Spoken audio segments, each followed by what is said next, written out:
जास्त मुलाखत घेताना तुला फार आनंद आणि आपण काहीतरी चांगलं केल्याचं समाधान मिळालं, आणि ह्याची तयारी कशी करतेस? आरपार पुन्हा एकदा अश्विनी देरणीकरचा मला एक दिवस फोन आला, म्हणजे ज्यांचा तो चॅनल आहे लीड मीडिया आणि पब्लिसिटी म्हणून एक पब्लिसिटी करणारी एक कंपनी आहे. अश्विनी देरणीकर आणि विनोद सातव असे दोघ जण त्या कंपनीचे ओनर आहेत. तर मला अश्विनीचा एक दिवस फोन आला आणि आमची थोडी ओळख आहे, म्हणजे वर्षानुवर्ष पुण्यात प्रभात रोड वगैरे अशा ह्याच्यातनं आमची ओळख आहे. तर ती मला असं विचारत होती की ज्या काही त्यावेळेला मी 2-3 गोष्टी करत असेल, लिखाण, अभिनय वगैरे, हे सगळं तू एका वेळेला कसं करतेस आणि हे करताना तुला स्ट्रेस येत नाही का? तर मी म्हटलं की येतो, थोडा तर येणारच ना, म्हणजे असं हसत हसत आपण काम करूच शकत नाही. कुठलंही काम करताना कमी जास्त प्रमाणामध्ये टेन्शन म्हणा किंवा थोड्याशा तडजोडी म्हणा ह्या कराव्याच लागतात. करत नाही असं काही होत नाही. म्हटलं करतोच ना आपण ते, पण ठीक आहे करायचं, त्याच्यात काय एवढं. तर तेव्हा ती मला असं म्हणाली की हा जो ऍटिट्यूड आहे तसा आपण त्या त्या क्षेत्रामध्ये एक 15-20 वर्ष काम केलेल्या स्त्रियांशी बोलून विचारूया का? कारण सध्याचा काळ असा आहे की स्ट्रेस हा एक भयंकर सगळ्यांचा आयुष्यातला महत्वाचा प्रश्न शब्द झालेला आहे. तर जसं तू म्हणालीस की येतो, तसं एखादीचं म्हणणं असेल की अजिबात येत नाही, तर असं आपण विचारूया का, बोलूया का? तर तेव्हा हे पॉडकास्ट हे नवीन नवीन यायला लागले होते, म्हणजे मी हे 2023 ऑगस्ट मधलं वगैरे बोलते. तर मी म्हटलं करून बघूया. मला आवडतं, मी कितीही तास एकही अक्षर न बोलता ऐकू शकते आणि मला कुतूहल वाटतं आणि मी इथे बसलेल्या प्रत्येकीची मुलाखत घेऊ शकेन आणि मला खरंच जेन्युइनली आवडेल. कारण म्हटलं तर प्रत्येकीकडे काहीतरी गोष्ट असते, प्रत्येकीकडे सांगण्यासारख्या काहीतरी 4 गोष्टी असतात, प्रत्येकाकडे सुद्धा. पण फक्त तो माणूस करावा लागतो. फक्त त्या माणसाला त्या पॉइंटला आपल्याला न्यावं लागतं की तिथून पुढे तो त्याची गोष्ट सांगेल किंवा तिची गोष्ट सांगेल. तर मी म्हटलं करून बघूया. अर्थात सुरुवात मी माझ्या 1-2 मैत्रिणींपासून केली. मनवा नाईकला मी पहिल्यांदा बोलवलं होतं, कारण ती पण प्रोड्युसर आहे आणि अनेक वर्ष मालिका, पुन्हा एकदा वेगवेगळ्या क्षेत्रात काम करणाऱ्या स्त्रिया, असं त्यावेळेला आमचं बोलणं झालं होतं. आणि मला मजा आली, मला आवडलं ते करायला. तेव्हा फक्त अभिनेत्री असं आमचं ठरलेलं नव्हतं किंवा सेलिब्रिटीज असं ठरलेलं नव्हतं. पण हेही मला सांगणं भाग आहे की खूप लवकर आमच्या असं लक्षात आलं की आपण कितीही नाकारलं तरी सुद्धा काही ग्लॅमरस चेहरे दिसल्याशिवाय लोक बघत नाहीत. दुर्दैवाने आपल्यातल्या अनेकांनी अनेकदा असं आम्हाला बोलून दाखवलंय की आम्हाला नाही खरं तर अभिनेत्रींच्या मुलाखती ऐकायच्या आहेत, आम्हाला वेगळ्या क्षेत्रातल्या. पण हा माझ्याचकडे डेटा आहे, कारण मी ते करते. वेगळ्या क्षेत्रातल्या म्हणून आता अश्विनी भिडे, म्हणजे ज्यांना मेट्रो वुमन म्हटलं जातं, मेट्रो वुमन अश्विनी भिडे, ज्या बाईच्या लिटरली मी तुम्हाला सांगते की तिच्या तोंडात माहिती आहे. तुम्ही मुंबईमध्ये किती मेट्रो स्टेशन्स आहेत, ती कुठून कुठे जातात, त्याच्याविषयी वाटेल ती माहिती सांगा, ती बाई घडा घडा घडा घडा बोलून दाखवते. हे त्यांचं कौशल्य म्हणून मी सांगते. मुक्ता पुणतांबेकर असेल, मुक्ता चैतन्य असेल, त्या त्या क्षेत्रामध्ये वर्षानुवर्ष काम करणाऱ्या स्त्रिया. पण ही वस्तुस्थिती आहे की त्यांच्या मुलाखतींना तेवढे व्ह्यूज येत नाही जेवढे अभिनेत्रींच्या मुलाखतींना येतात. आणि शेवटी कसं आहे की तो युट्यूब चॅनल आहे, त्यांनी एक स्टुडिओ घेतलाय, त्यांच्याकडे एक 7-8 जणांची टीम आहे. ते मुंबईला येऊन जेव्हा स्टुडिओ हायर करतात तेव्हा तो एका दिवसाचा 20,000 रुपयाचा त्यांचा सरळ खर्च असतो. त्या व्यतिरिक्त स्पॉन्सर्स असतात, असंख्य गोष्टी असतात. त्यांना त्यांचं इंजिन चालण्यासाठी त्या व्ह्यूजची ही गरज आहे ना, कारण त्यांना युट्यूबकडनं पैसे मिळणार आहेत. त्याच्यामुळे त्याचा थोडक्यात बॅलन्स ठेवावा लागतो. अभिनेत्री, लोकांच्या आवडीचे चेहरे, माहितीतले चेहरे आणि अशा स्त्रिया की ज्या चेहऱ्याने लोकांच्या परिचयाच्या नसतील पण त्यांच्याकडे सांगण्यासारखं खूप असेल. दुसरा एक थोडासा भाग असा असतो की सांगण्यासारखं खूप असतं पण कॅमेरासमोर सांगतात असं नाही.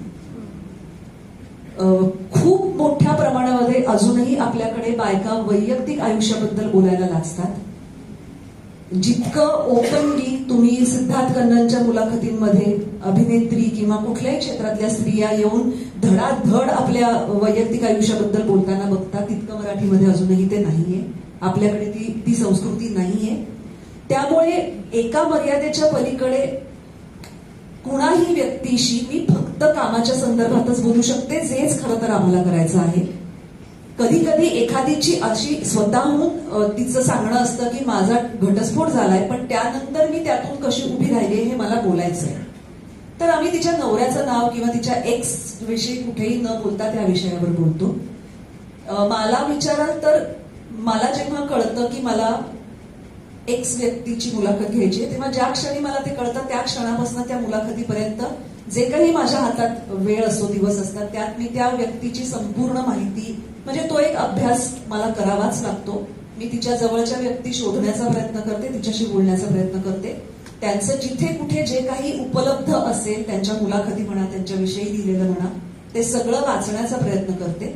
फक्त एक दोनदाच असं झालंय, रजनी पंडित ज्या डिटेक्टिव्ह आहेत किंवा चित्रा वाघ ज्या तुम्हाला सगळ्यांना माहिती राजकारणी आहेत, त्यांच्या मुलाखती अक्षरशः आदल्या दिवशी संध्याकाळी वगैरे ठरल्या. मग मला पण काय होतं की जोपर्यंत मला ती माहिती पूर्ण मिळत नाही ना, तोपर्यंत तिथे जाऊन मी स्वतः कॉन्फिडंट नसते आणि मग मला बोलता येत नाही. त्यामुळे मला त्यांची ती माहिती घ्यावीच लागते. पण माझ्यासाठी तो एक फार मोठा बौद्धिक खाद्य असतं ते, मला त्या व्यक्तीविषयीची ती माहिती घेणं.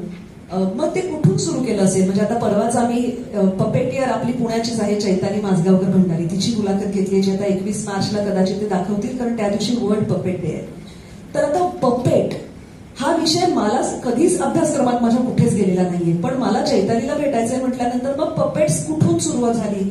1200 शतकात पहिल्यांदा कुठेतरी पपेट्सचा वापर केला गेला होता. मग हिंदी चित्रपटात कुठे कुठे आपल्याकडे मग कठपुतळी वेगळी असते, मग पपेट्स वेगळे असतात, त्याच्यात वेगळे प्रकार असतात. हे मला कसं आयुष्यात कळेल, म्हणून मला ह्या मुलाखती घ्यायला अतिशय आवडतं. कारण त्या निमित्ताने माझा आवाका वाढतो. मला खूप वेगवेगळ्या क्षेत्रातल्या 4 माणसांशी बोलता येतं.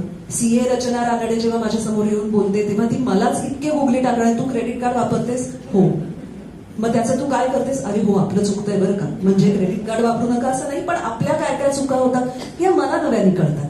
किंवा बाला जेव्हा वैशाली हळदणकर आल्या होत्या, तर त्यांची मुलाखत मी बऱ्यापैकी वाचते आणि मला असं वाटतं की मी बऱ्यापैकी मनाला त्रास करून घेणाऱ्या गोष्टी वाचू शकते किंवा बघू शकते. तेवढी मी काय म्हणता येईल आपल्याला मनाने घट्ट आहे.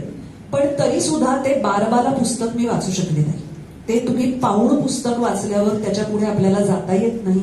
त्या बाईची मुलाखत घेताना माझ्या अंगावर काटा येत होता की हे आयुष्यच आपल्याला माहित नाही. आणि पुन्हा एकदा मी पुण्यात डेक्कन जिमखान्यावर एका विशिष्ट घरात, खूप उत्तम शैक्षणिक पार्श्वभूमी असलेल्या घरात, वेगवेगळ्या प्रकारच्या घरांमधून आलेल्या वेगवेगळ्या स्त्रिया किती कुठल्या कुठल्या पद्धतीने त्यांच्या आयुष्यात काहीतरी आव्हानं स्वीकारून पुढे जाण्याचा प्रयत्न करत असतात, अडथळे पार करून पुढे जाण्याचा प्रयत्न करत असतात. आपल्याला कल्पनाच नसते. आणि आरपार मधनं लोकांना किती काय मिळतं मला खरंच कल्पना नाही. पण मी फार समृद्ध होते किंवा म्हणून मला आता मी जास्तीत जास्त प्रयत्न करते माझ्या बाजूने की अभिनेत्रींच्या मुलाखती मी कमी घेईन, कारण मला त्यांच्यापैकी बहुतेकींची बऱ्यापैकी माहिती असते.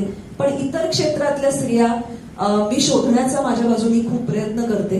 आम्ही सतत त्याही बाबतीत डिस्कशन करत असतो, अश्विनी, विनोद आणि मी, की आपण कुणाला बोलवूया.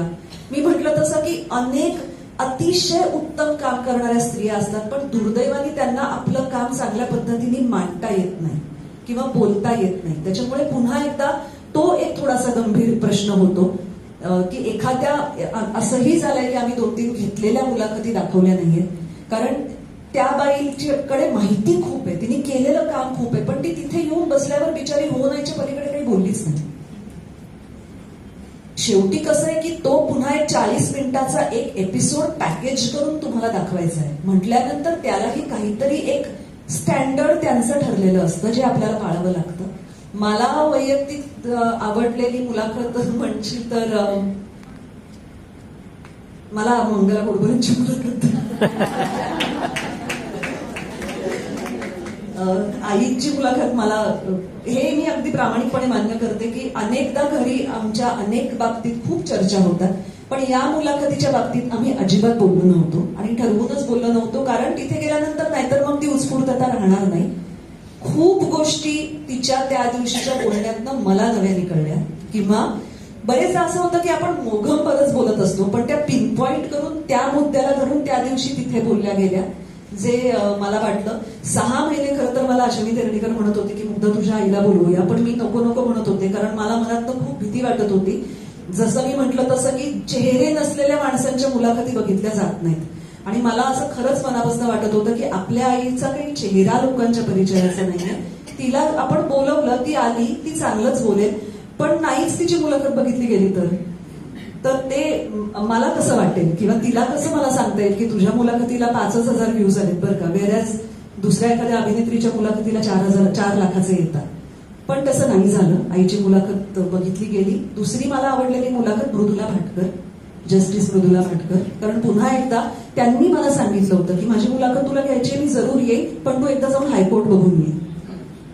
मग मी जाऊन हायकोर्ट बघून आले, कारण हायकोर्ट कसं असतं, तिथे कशा पद्धतीची माणसं असतात हे तू गेलीस का कधी? म्हटलं मी नाही गेले. मग तू जाऊन बघून ये, मग आपण बोलू. मग त्यांनी त्यांची पुस्तकं मला पाठवली, मी ती पुस्तकं वाचली. तर हा माझ्या बाकी लिखाणाच्या किंवा जे ते सगळं ते ब्रेड अँड बटर आहे आणि ते मी करतच राहणार. पण आरपारच्या मुलाखती हा मी वाट बघत असते की आता ह्याच्यानंतर माझ्यासमोर कोण येईल. मनीषा मावशी माझ्याकडे आल्या होत्या, मनीषा साठे आणि शांभवी साठे, पण अर्थात त्यांच्याविषयी मला बऱ्यापैकी माहिती होती. पण पुन्हा एकदा विशिष्ट बाबतीत ह्या व्यक्तीचं काय मत आहे हे ती तिथे येऊन त्या लाईटमध्ये जेव्हा आपण तो प्रश्न विचारतो तेव्हाच आपल्याला ते उत्तर मिळतात. आपण अनेकदा बरेचदा, आता मंजिरी इतक्या वर्षांची माझी मैत्रीण आहे, अनेक बाबतीत नाही आमचं बोलणं होत, पण उद्या जर ती आरपारच्या खुर्चीवर येऊन बसली तर मला खूप बाबतीत तिच्याकडनं वेगळी उत्तर मिळतील. त्यामुळे असा तो एक माझ्यासाठी एनरिचिंग म्हणतात तसा अनुभव नक्की.